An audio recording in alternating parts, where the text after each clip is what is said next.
Middag maats, vandag wil ek met julle praat oor antonieme en sinonieme. Kom ons kyk na antonieme.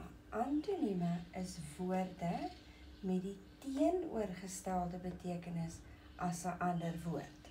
Nou wat sê dit vir ons? Kom ons kyk. Ons het die woordjie alles en die teenoorgestelde woordjie is niks.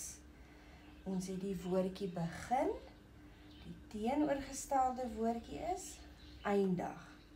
Ons het die woordjie bitter en die teenoorgestelde woordjie is soet. Kom ons kyk na 'n sinnetjie. Die water was warm.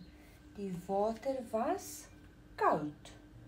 So dit is antonieme, woorde met die teenoorgestelde betekenis as 'n ander woord. Sinonieme. Sinonieme is woorde wat dieselfde betekenis het. Kom ons kyk.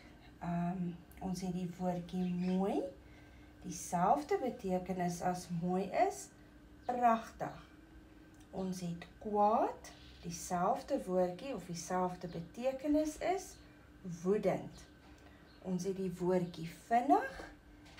En dieselfde betekenis is gou.